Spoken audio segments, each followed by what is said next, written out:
My great-great-grandfather came over from Dornbach, Germany in 1849.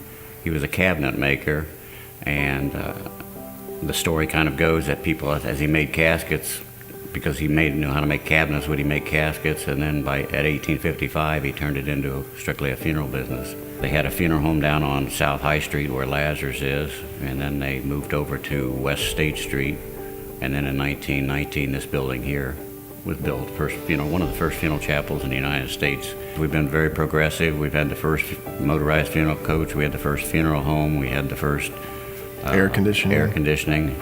We had pre-planning funerals, pet funerals, lots so of all of that changing with the times. I think a lot of people, their sons and daughters followed in their parents' occupation, probably more so in the older days than nowadays. Neither of my children at this point are looking like they would come join the funeral home, but when I went off to college, I was pre-med. I was going to be a physician.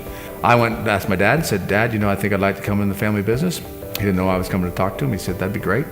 He said, "You might want to ask your grandfather and see what they say." And so I did, and everyone was welcoming, and so I decided to come into the family business. I was a kid, and they asked you, what do you want to be when you grow up in first grade? And I said I wanted to be a funeral director. I was that kid.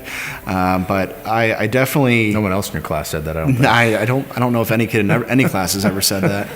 The biggest change we've seen in my career has been the changing behaviors of the baby boomers becoming the consumer of funerals. And a lot of them want a celebration of life or a party. Michael and Randy and I know my father and uncle have seen a tremendous change.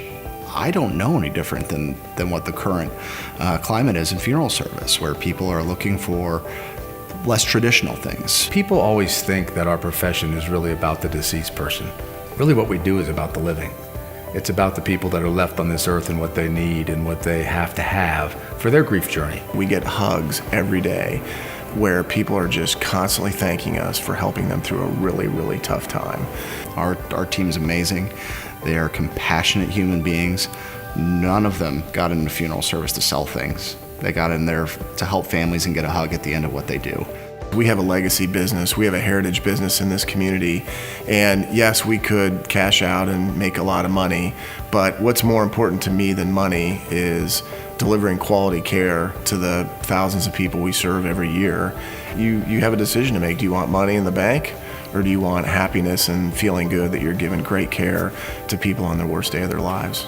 People ask, well, what's the future of the funeral profession? And I tell them this, I said, as long as we as human beings have the need and desire to gather together and support one another when there's a loss, we'll survive. And I think we'll thrive because of our values and our skill set and what we decide to offer. It gives me a very proud feeling to be able to see my two sons and my nephew in the business. I can remember when I started to work for my dad and how it felt and how he must have felt, now I know.